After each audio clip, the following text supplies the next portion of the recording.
David has been explaining to me your regular meetings, and I'm really delighted to come along and share with you what's been a very long project. As David will know, it began many years ago and took many twists and turns, not least the kind of detours and diversions that COVID had set upon everybody. But eventually we were able to bring the project to fruition, and I'm really delighted to have a chance to talk through, I think for the first time, what the project has been about in its earliest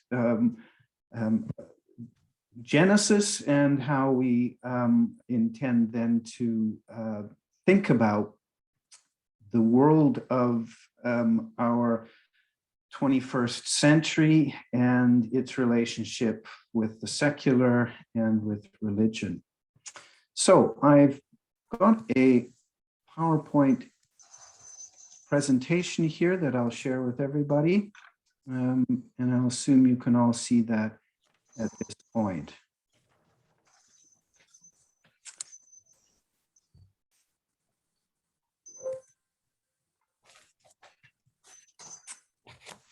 Okay, so I want to begin by addressing that ancient question first posed by Tertullian, one of the earliest church fathers, as Christianity was beginning to make itself distinct within the Roman culture and to develop its own theological position over against the world. And you will all be familiar with this very famous question, what has Jerusalem to do with Athens? That is a question I feel has been one that has never gone away. I think not just the church, but many different religious traditions and faiths have had to grapple with the distinction between this worldly existence and an existence that somehow transports us or transcends beyond this world. And those are sort of classic binary distinctions between operating within many religious faiths and traditions. And the tension that this question raises is one that has taken multiple permutations over the centuries and indeed the millennia. We know that when Tertullian first posed it, it was a real question on whether Christianity could stand on its own apart from the Roman culture and indeed empire.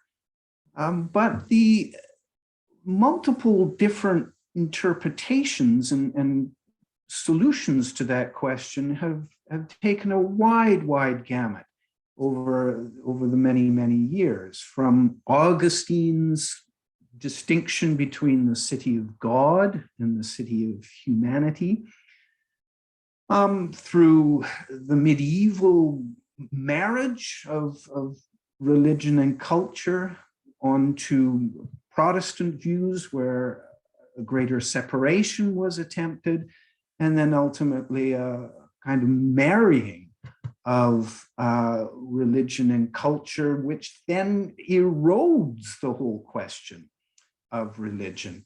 But we still have many voices trying to bring an answer to this question, such as Paul Tillich, for example, who a theologian in the 20th century would champion the idea that there is something even in the non-religious culture of our times that is important for Christians and religious people across the world still to pay very close attention to.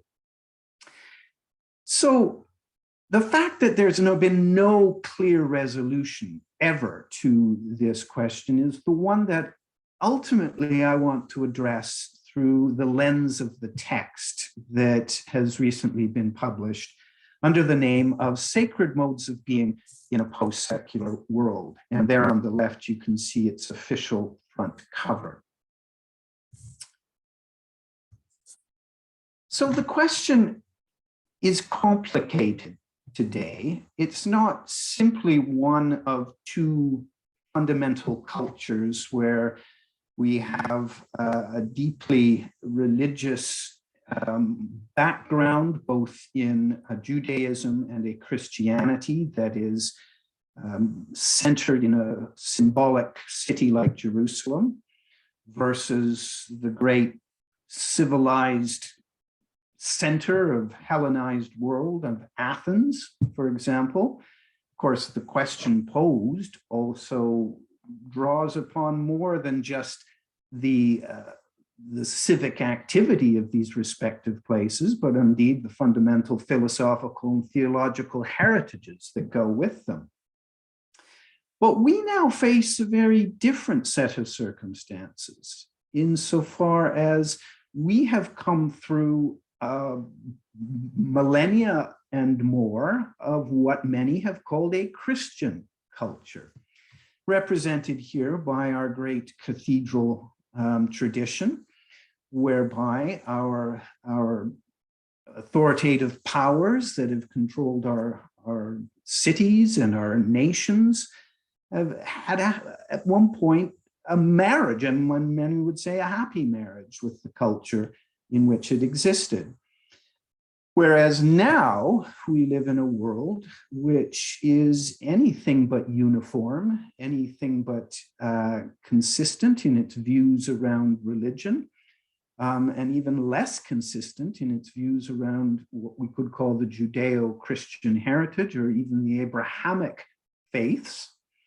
We live in a very pluralized society. We live in what increasingly people will insist is a secular society, represented by this very almost fantastical cityscape that is modern day Dubai.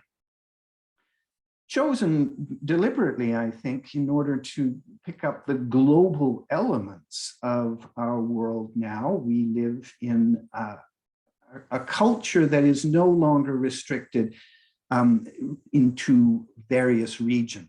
There is a homogenizing of our global world, and it's a homogenizing that in many ways has been led by the West, but with an irony that's not been lost on many people, a West that has taken us beyond its own traditions of religion and indeed Christianity. So when we ask the question, what have Athens got to do with Jerusalem or Jerusalem with Athens? If we were to update that today, we would now have to ask, well, what does our secular society have to do with the Christian tradition which gave birth to it? And it's a troubled question because we no longer can assume that the Christian heritage and the Christian culture, remnants of which are still very evident and in many ways still defining across Europe and indeed North America, but is not any longer part of what we would call the determining powers of our culture. Those lie elsewhere. Those lie in governments and institutions and organizations that have deliberately made a separation from anything that would be called religious anymore.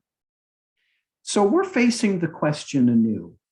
And in many ways, the book Sacred Modes of Being in a Post-Secular World is trying to address the question in today's terms. Well, that will initially beg the question, I'm sure, in all of your mind, what do we mean by the post-secular? Why this post prefix, which seems to be a darling of many of the theorists of the last 40, 50 years. You've all heard of terms that begin with post, and a lot of them are seen in now rather derisive terms, whether it's postmodern or post-feminism or even post-Christian. So what could we possibly mean by the post-secular? Well, I give a definition on the second page of the book, which I think is probably just worth quoting here anew.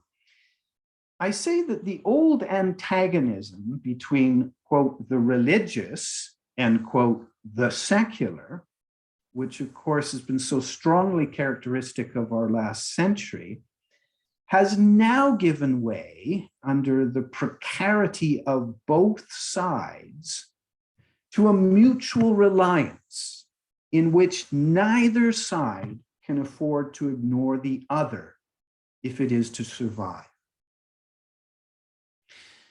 Now, many of you might take issue with that characterization of our current condition, but I do suggest that what was the antagonism of the 20th century, with an increasing insistence that we have in many ways outgrown our religious heritage, that somehow culture has matured beyond the more undeveloped and sometimes even childish notions of religious belief and spirituality, that position itself became untenable through the various critiques of the latter half of the 20th century in particular. And many of those critiques went by the post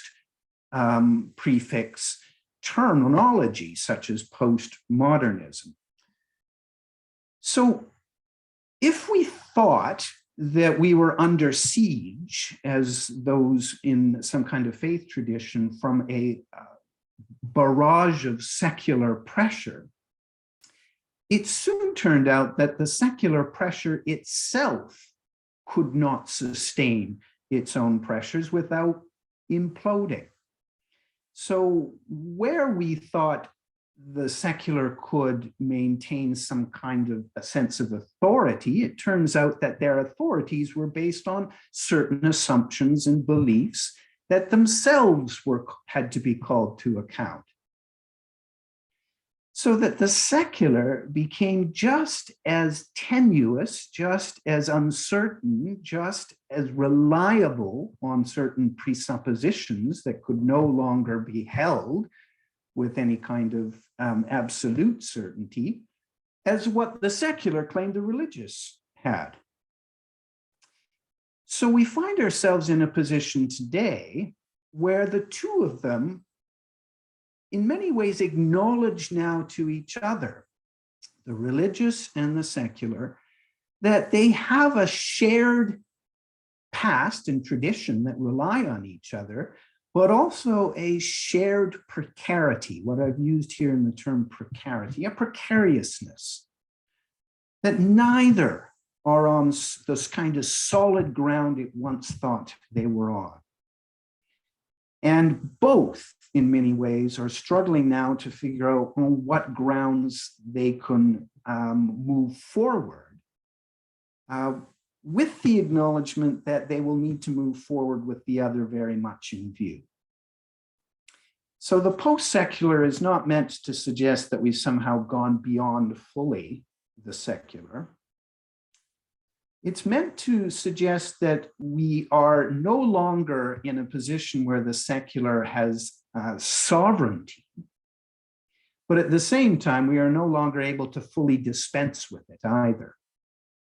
If we are still operating in something people insist is secular, we have to acknowledge that there is something to that secular culture, while at the same time admitting that that secularity as a kind of position or a even ideology has its own uncertainties and its own problems.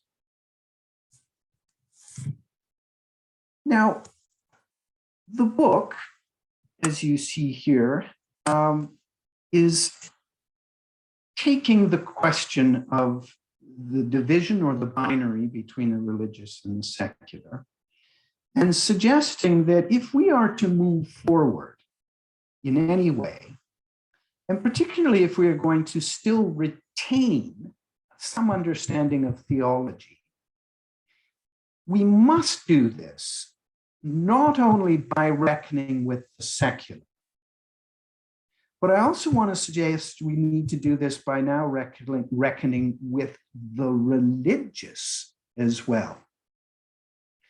So where theology would sometimes want to stand outside of this division between religious and the secular and say that, well, we do something different because we start from a position of belief and we try and work out the terms of that belief without needing to move into the kind of discipline that religious studies have become or the claims of secularity. The book is looking at the question of theology now from a kind of convergence of that which was developed as a discipline of religion, that which understands a secular movement and development, particularly over the last couple of centuries, but also a theology that sees itself now in cultural terms, and not just cultural in a regional or national or even kind of traditional sense of East versus West, but a cultural that is now global. So as you can see on the screen, the book's proposal is this, that if we are going to be thinking about how we understand theology and religion going forward, one very important term we want to hold on to is the sacred. But the sacred needs to be reconsidered or redefined.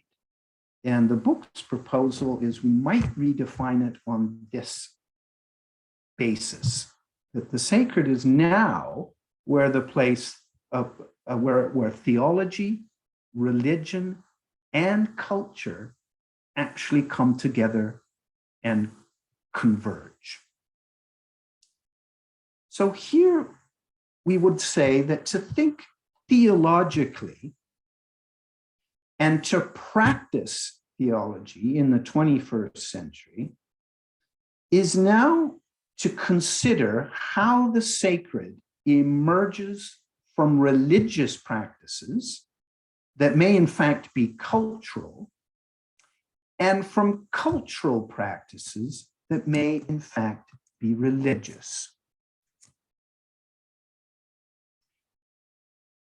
But how would it emerge? How could the sacred come both from religious practices that may be cultural and cultural practices that may be religious? And to answer this question, we need to just be clear what we mean by cultural and religious here. By cultural, I want to suggest that we are thinking about things that we produce, or as the word itself brings with it, the things that we cultivate. Now, the obvious place that we might first go to are the arts, but I don't want to restrict it to just the creative sides of things in terms of arts, but also ideas, theories, systems, institutions, and indeed technology. These are all things that our endeavors cultivate and produce. As for the religious, here I want to suggest something that is not only the great traditions of faith, and here I mean all faiths, not just our Christian heritage, but also, and here I'm going to sort of risk the definition of religion that is expansive enough to almost pull in many different ways of thinking about both religion and spirituality. And I phrase it this way: that which we seek beyond what we perceive, apprehend, or assume as the prosaic givens of our world. Let me say that again. The religious is also not just the great traditions and world religions as such, but also that which we seek beyond what we perceive with our eyes and our senses, apprehend with our mind, and assume with our presuppositions as the prosaic givens of our world. And by prosaic here, I mean that which we understand as given in our general course of living and operating within the mundane world. Now, I want to suggest that the sacred emerges between the cultural and the religious here, most potently outside of traditional structures. And that's probably the most radical claim the book is making, that the sacred emerges most potently, not exclusively, but most potently now, outside of traditional structures, whether they be ecclesiastical structures, mythical structures, political structures, metaphysical structures, whatever structures we want to think about. Now, to get to this convergence, the book very deliberately draws upon someone you might have heard of before. His name is David Jasper, and of course, he is well known to each of you, both as someone who operates within the church as clergy, but someone who spent a very august career in academia. And David's claim is that the sacred and the convergence of the cultural and the religious in today's world is predicated not on the prosaic givens, but on the poetic creations and possibilities. So what I've here called poetry, and the fancy Greek term poesis, which really is at the heart of poetry as something that is created.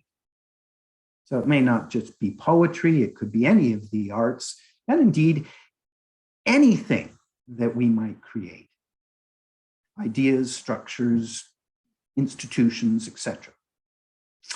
So David's suggestion to us in three texts that I'll look at here very quickly in a moment is that the sacred is now predicated on not the prosaic givens, but on the poetry and poesis of the world that we create within our cultures. And this then brings culture and the religious together under the banner of the sacred. And as the title of the book suggests, this poesis becomes in itself a kind of sacred mode. A mode of creating, of course, but also a mode of doing and a mode of a kind of liturgical being. So David, being David, of course, will have a strong sense of how the church remains a very important historically, but also very essential aspect to any kind of culture that we could conceive of for the future. But that church has got to be conceived differently. And David can maybe talk in a moment or two about how he might see that sense of a communal church or congregation forming outside of conventional or traditional structures and institutions. Well, at the beginning of the new millennium, David penned three texts, his trilogy, as it were, with the term sacred as its leading term. The Sacred Desert in 2004, the Sacred Body in 2009, and the Sacred Community in 2012. And in each of these texts, what I think David was trying to do was suggest to us a mode of living and a mode of theology that not ignores or circumvents all the challenges of the last century, let's say, but in many ways explores them in their deepest sense by taking us into their sacred heart. And his particular points of juncture here are the desert, the body, and the community. But I think David will admit that those are three possibilities, but by no means the only possibilities. And in each of those texts, you will find a very similar way of engaging with how we might construe the sacred in today's world. It is a poetic way of thinking beyond our givens. I'm going to just very briefly give you a sense of how the book is structured, not going into any detail of the specific contributions here, but only showing you what I, as editor, was trying to bring out from using David's trilogy as a way of sort of manifesting the sacred modes of being in today's world. So if you take a look at part one, we have three papers here that was exploring David's particular approach through what is not in any way the kind of systematic analysis of the sacred or of theology, but something that engages in a very fluid and sometimes very poetic way with something like art, as in the third essay here, or something like one of the old traditional theological concepts of sacrament, is in Paul Fiddes. The second section was then to say, well, what is theology's cultural mode of the sacred if we take David's suggestions on board? And here, three papers were exploring this through, on the one hand, literature, rhetoric, and ideology. On the other hand, the notion of hope. And a third, very radically, on some understanding of nothing and nothingness, but still very much from a theological point of view. The third part of the text is then reversing the second part by looking at culture's theological mode, not theology's cultural mode, but culture's theological mode of the sacred. And here we begin to globalize and bring in other voices from different cultures, and particularly Yang Huilin, a very close colleague that David had worked with in Renmin, in Beijing, as he looks at how the nature of literature and theology might be refracted through the culture of China and its history. Or we have someone like Mickey Ball, a working theorist and filmmaker in the Netherlands, who focuses particularly on the image and on the moving image and how it relates through a concept she calls intermediality, which is just a fancy word of pretty much what the mode David has been suggesting involves. Not a single media, not even sort of conventional media, but multiple different forms and and modes converging and redefining each other. And that's what she means by intermediality. And then finally, with our very understanding of language itself and how we see language as either a fertile ground or indeed a wasteland or a barrenness, which our current culture has developed both sides. On the one hand, our digital world is just full of more words than we've ever seen in our life. And on the other hand, there's a certain vacuousness or barrenness to those words, which the final piece, George Pattison, tries to address. Okay, well, that's the general structure of the text. And so I just want to finish here by pointing out the one word that I haven't highlighted yet in the title, and that is the sacred mode of being. So it is not simply that the sacred is now found in certain works or artifacts that we can go around and find, whether they be in a museum or they be in a society somewhere. But it actually goes to the very heart of how we as human beings exist or dwell within this world. And hence this notion of being. So it's not just a kind of pragmatic or practical aspect that is tangibly worked out in some kind of object, but it is the very stuff of our being, of our existence, that ultimately the sacred, in many ways, calls us to. How do we dwell within a world that is both cultural and theological at the same time?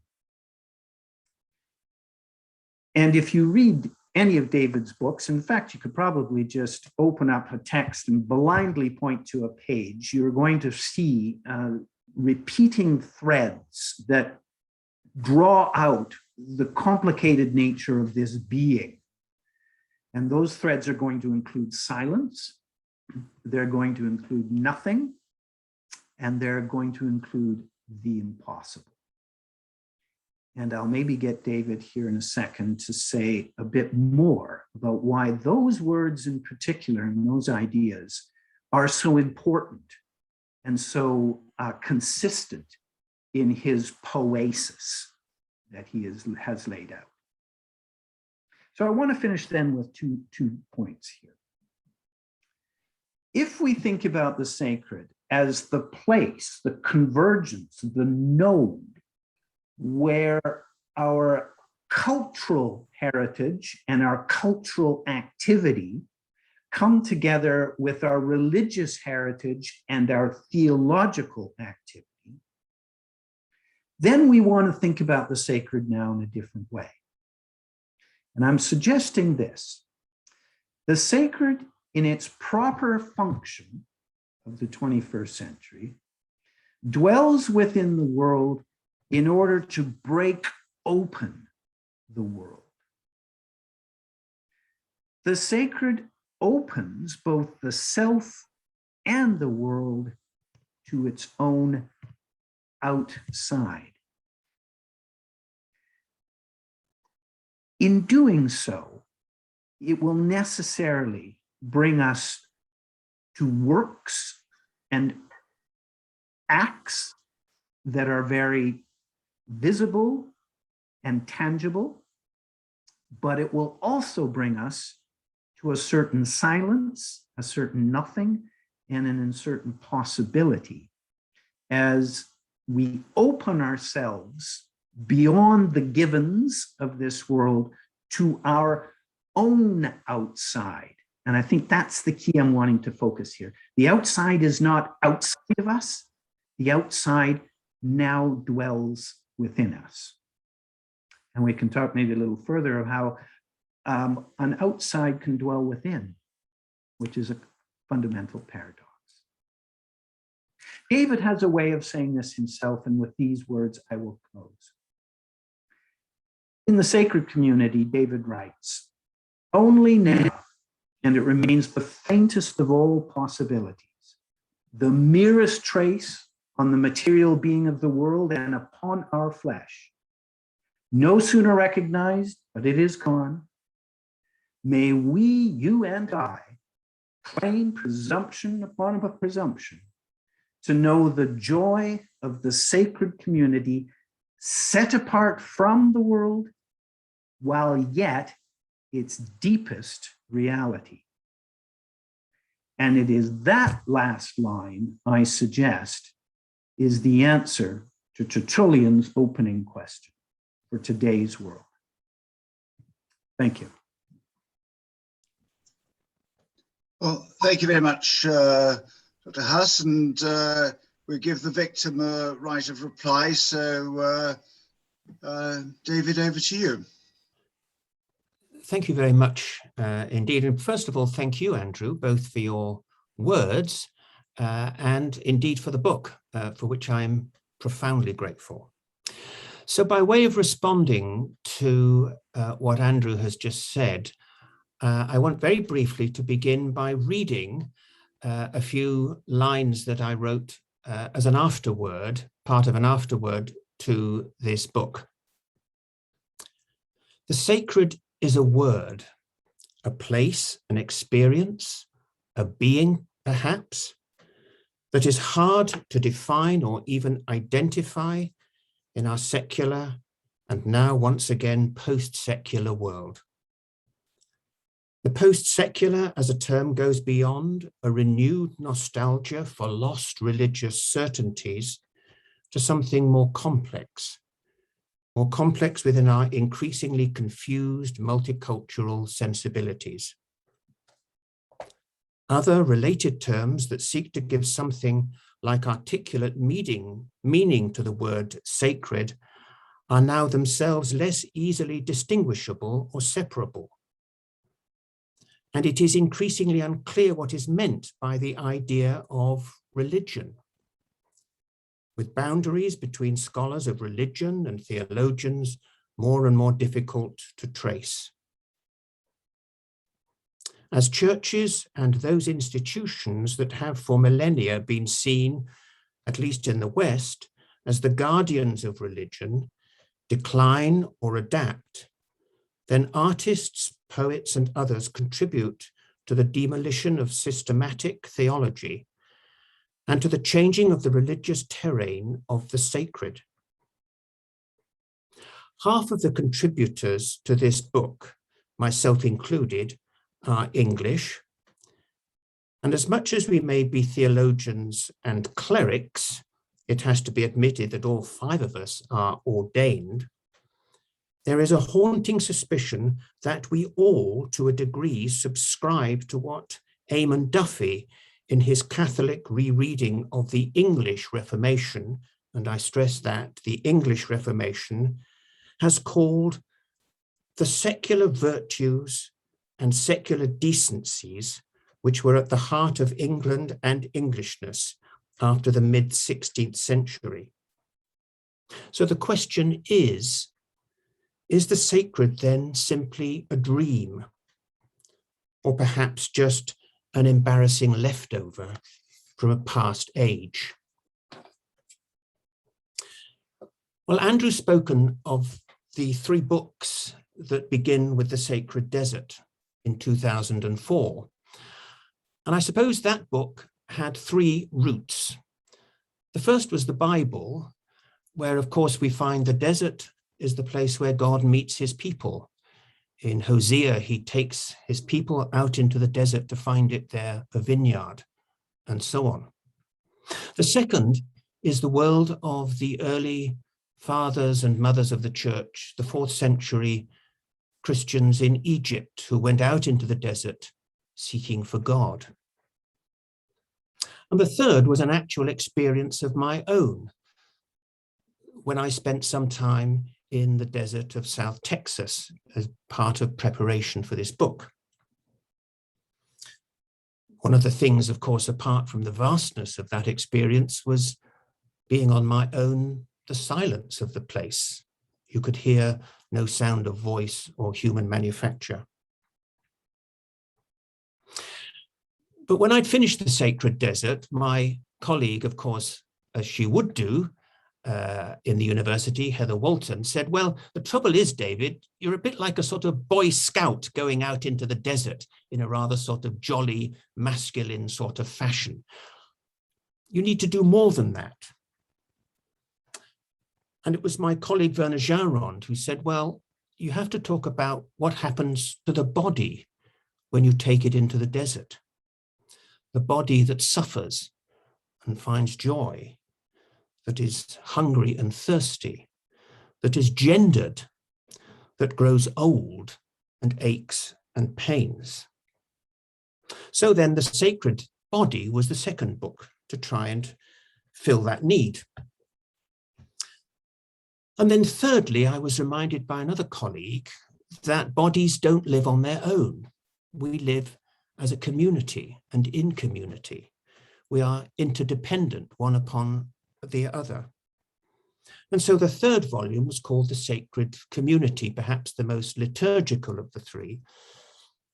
And I dedicated that volume to Professor Yang Huilin, whom Andrew mentioned, my colleague from the University of Renmin in Beijing, reminding us that the sacred community is, of course, a worldwide community, as we need today especially to be reminded.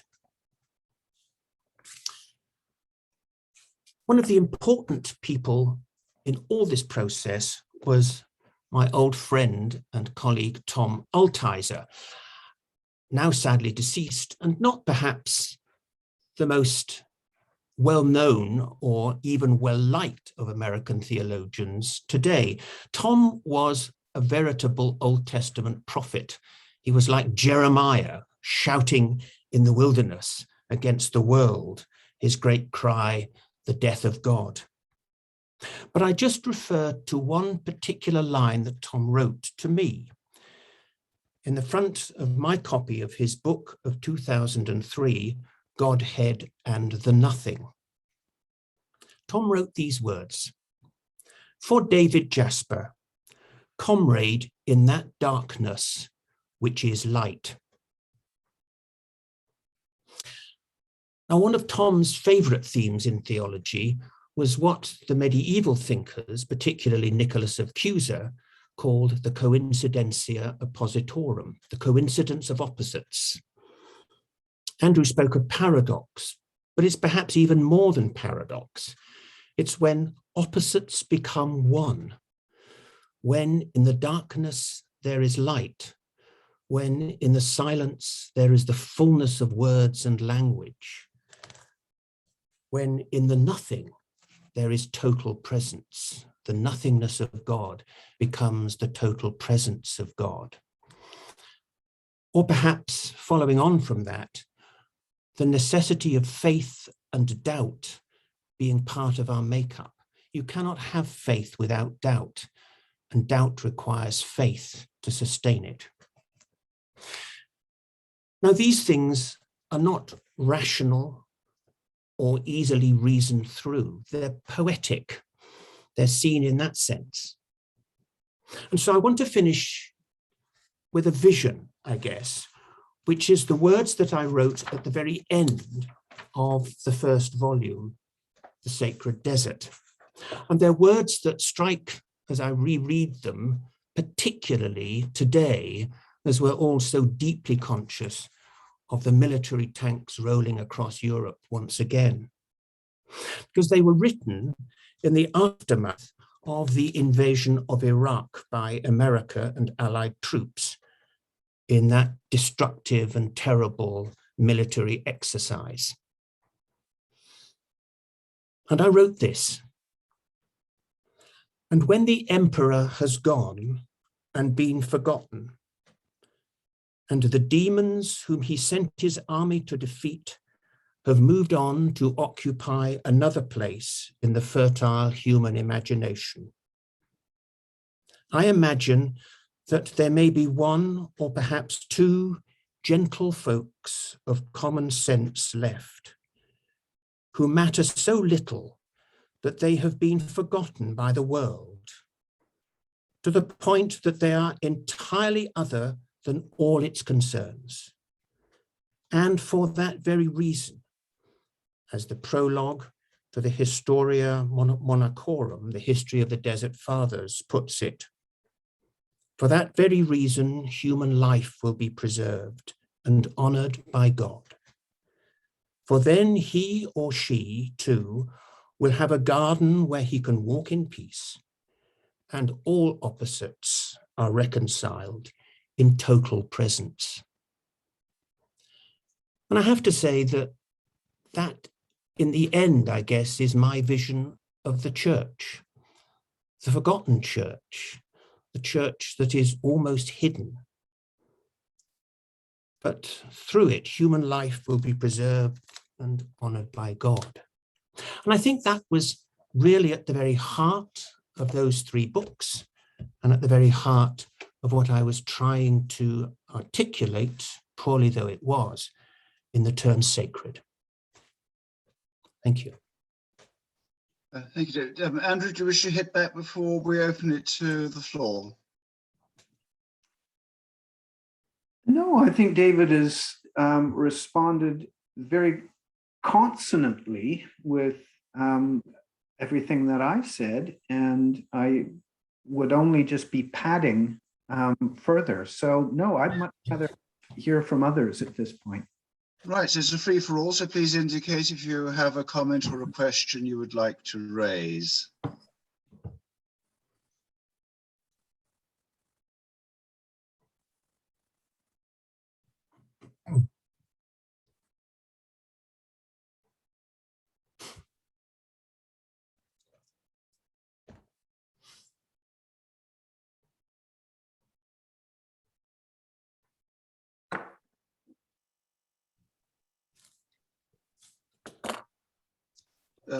Lisa Curtis, did you have a?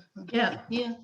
I was just wondering about why being rather than becoming, and this is an emerging thought. I'm not being very articulate, I think.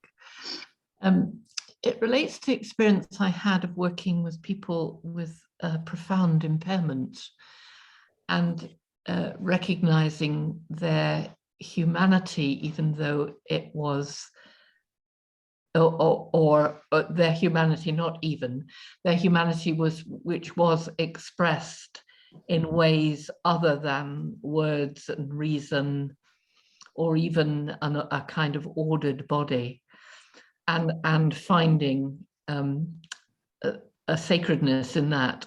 But that always felt to me in the territory of becoming. So they were very present, that there was something about our interaction being dynamic in some way. So I'd just be really interested to hear one of you unpack a little more about being. Perhaps I might begin simply by just adjusting our understanding of being from something that is static and given to something that is modal, hence the term a mode, and created and creating. So as we have the tradition of continua creatio, or creatio continua, of our understanding of the world being in a constant developing state of becoming, I would also understand our notions of being now very much in that mode, that we are no longer sort of static, individuated creatures that are sort of somehow given, and then we just respond to the world around us. No, I think what the poesis we're talking about here suggests is that we are constantly creating and recreating our very being.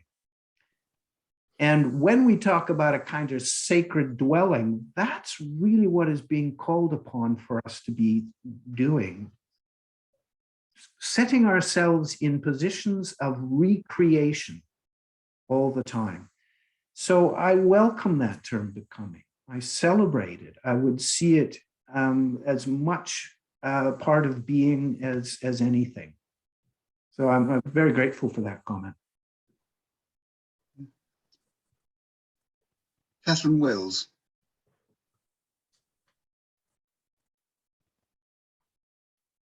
Thank you to both for some very interesting thoughts. My question is perhaps to both or either of you, I don't know, but this whole idea, which I find a very interesting one, which is that religion and culture now might be the sacred, and the sacred then leads to a communion of people who wish to be part of this, the sacred community. But then I look to the church, and here I'm perhaps particularly looking at my own church, which is the Roman Catholic Church. So I'm not casting aspersions on any other people's religion who are here. I understand that this is different, but my church has operated on the basis that we are completely averse to cultural expressions which disagree with our central precepts. I mean, religion continues and culture is seen as a sort of ornamental detail round the outside, but it never impinges on the center, because the center, as far as I can see, seems to have continued as it was from the 19th century, or indeed before, completely unaltered by modernism, postmodernism, secularism, and post-secularism. And that, I think, is very worrying. But what might you say to that as a sort of diagnosis of the current dilemmas of the church?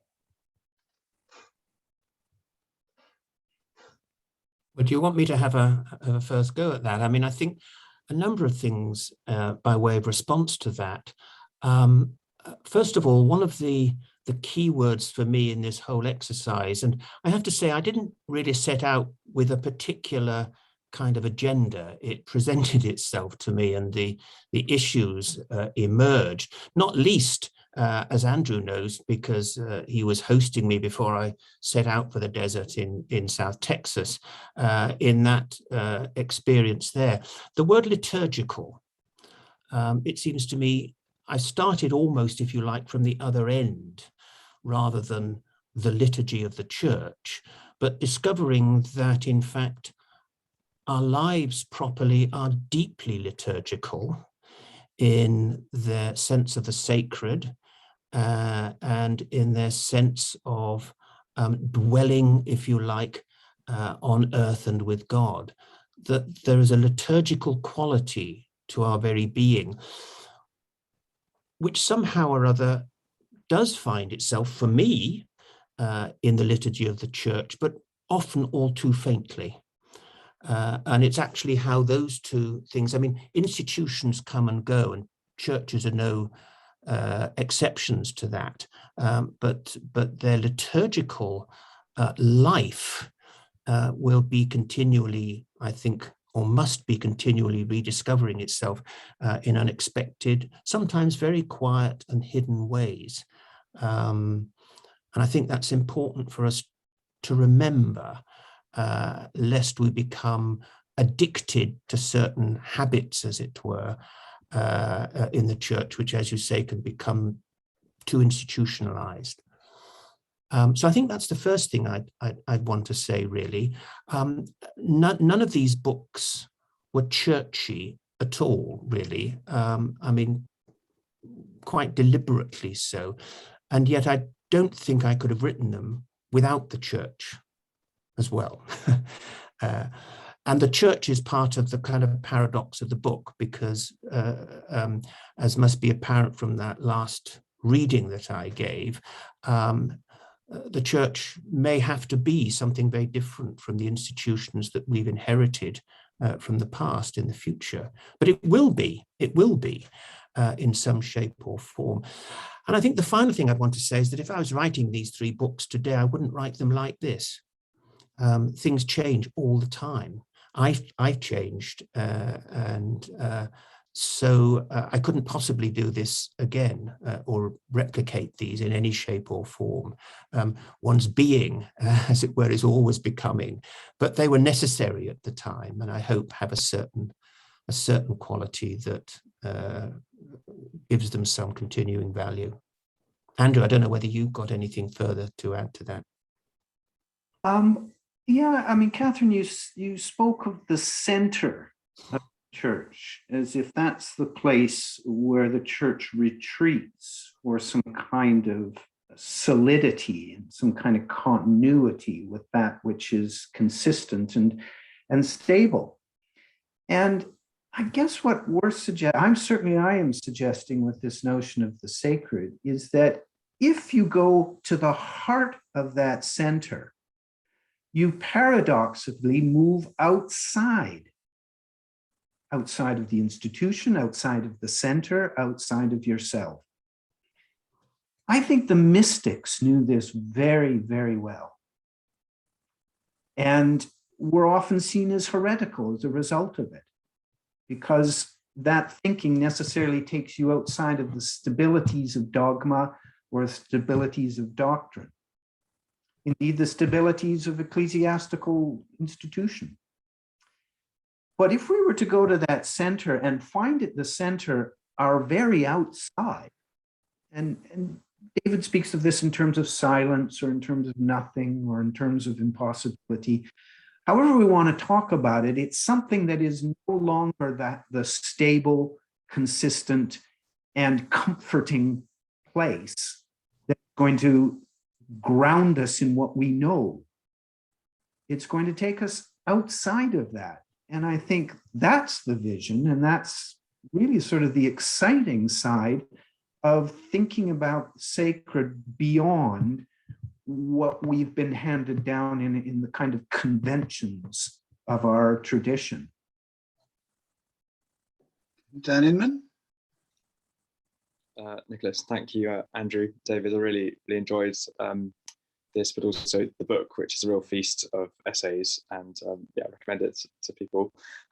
It's kind of following on from Catherine's question a bit, and I was wondering whether either of you might describe some of the practices or the habits that help us to discern the sacred in the form that you describe. If the stabilities of the church's methodologies and of reason are now a bit somehow insufficient, what are the ways in which we as humans might seek out the sacred and name the sacred? Excellent question. There's no one answer, of course. I'm going to suggest one, and it's only one of a multitude, but it's one that I think David himself would also resonate with, and I'm using the term resonate here very clearly. One way of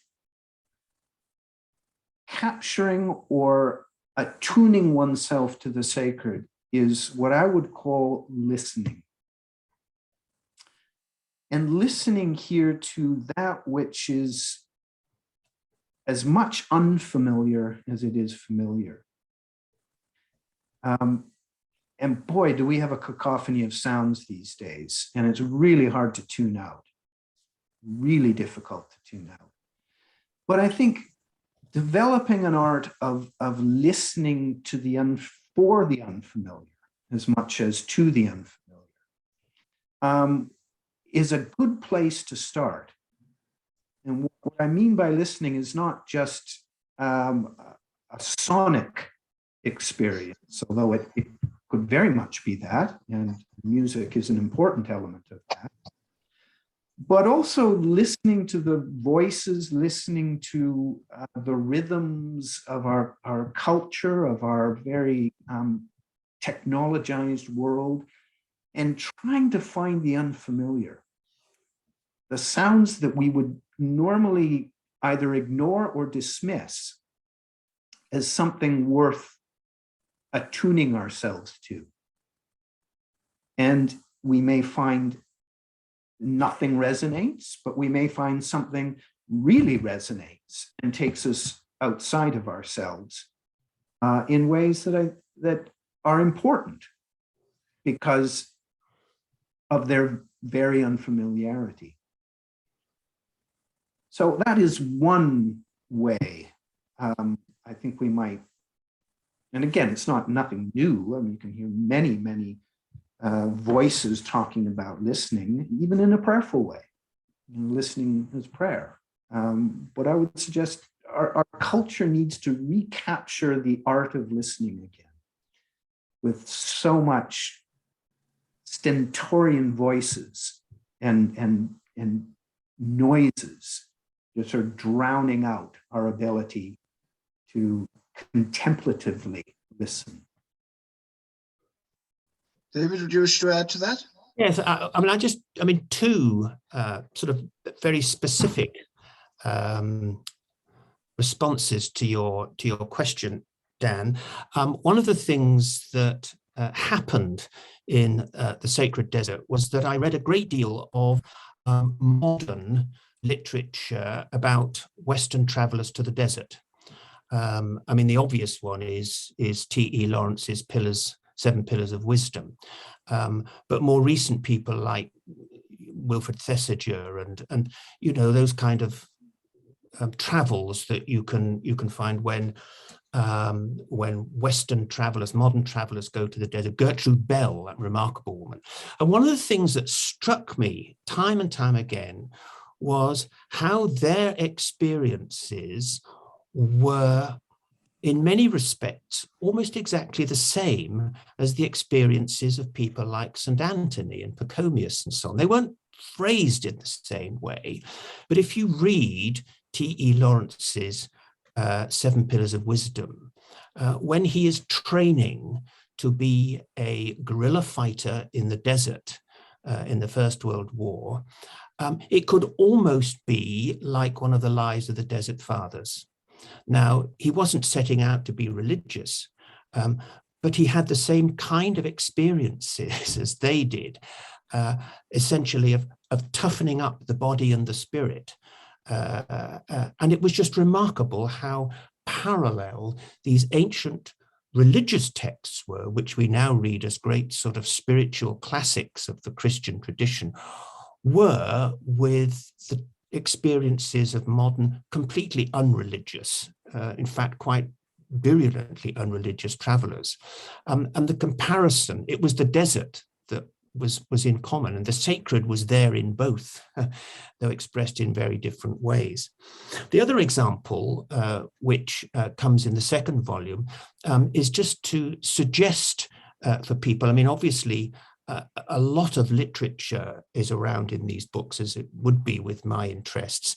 And a book by the modern novelist Michelle Roberts called Impossible Saints, which is a book, if you've not read, I thoroughly recommend. It's a book about women saints who are impossible saints. And of course, if you think about it, all saints are impossible. So it's a kind of interesting paradoxical phrase, an impossible saint. And I'm not going to spoil the story, but a wonderful rewriting in an utterly contemporary way of the story of St. Mary of Egypt, reminding us that these ancient spiritual, deeply religious narratives can be love stories, can be highly erotic, and yet at the same time, perhaps because of that, can also be deeply moving and revealing again of the sacred in places that you kind of least expect it. So that would be just two examples, I think, of you know, what I was kind of exploring in a whole variety of ways. You looking in unlikely places, impossible places, where theologians and good Christian folks are not supposed to look, really. And actually, you'll find it there too, with remarkable parallels with spiritual, religious, theological literature. And it's then that the paradoxes become startlingly challenging, not explained, but challenging. So, you know, one of the phrases that haunted me all the time was what it must have been like to have heard Meister Eckhart's extraordinary sermon, when for God's sake we take our leave of God. You know, taking leave of God. I mean, Don Cupid wrote a book, which wasn't a very good book actually, years ago, hinged upon a not very interesting theology now, I think. But Meister Eckhart, what did he mean that we have to take our leave of God for God's sake? An impossibility, again, a coincidence of opposites or something. So it's kind of moving around those moments that are the stuff of literature and art and theology and the religious life, and the church, if it would acknowledge that too. I think we have time for one more, if anyone, Anne Tomlinson. Thank you both so much. Really a question for Dr. Haas. I was interested when you defined culture and you said, you know, not just thinking about the arts, and then you listed ideas and systems and technologies. And yet thinking of the root of that word, you didn't use organic images at that point. And I'm thinking very much about the whole explosion of the sacred within the whole environmental movement. I just wondered if you'd like to comment on that, because they seem quite technocratic images, metaphors you used at that point. Yeah, thank you. That's a really important comment to make. The idea of cultivation, of course, is an agricultural term in its roots. And we are cultivators, first and foremost. And what we see in terms of culture has always come out of our the stuff of this world. So I think there's an important qualification or caveat needed in understanding our culture as a place that can be exploited and can be overrun by not just greed and sort of a rapacity, but of a kind of insertion of our human endeavors over and the expense of other organic and inorganic elements of life. So I would say part of the sacred also has to be understanding the responsibilities of our cultivations and how we keep our own endeavors in check, and how we understand the world as not just a place to be cultivated, but a place of cultivation that we ourselves are integrated into. So I think you've raised a really important side, which has not really been addressed here, but that part of what it means to be poetically involved in the sacred is to be laying ourselves open and vulnerable to a world that can cultivate us. I mean, a non-human world that can cultivate us. And to be respectful and responsible to that. So the environment then becomes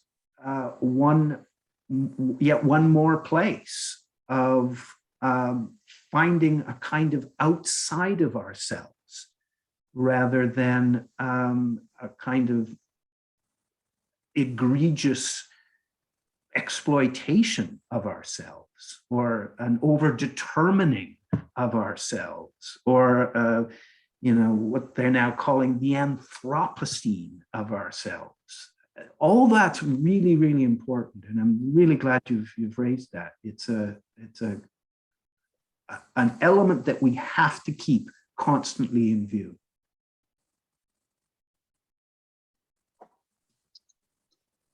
Well, thank you very much. Particular thanks to Andrew for being with us this evening.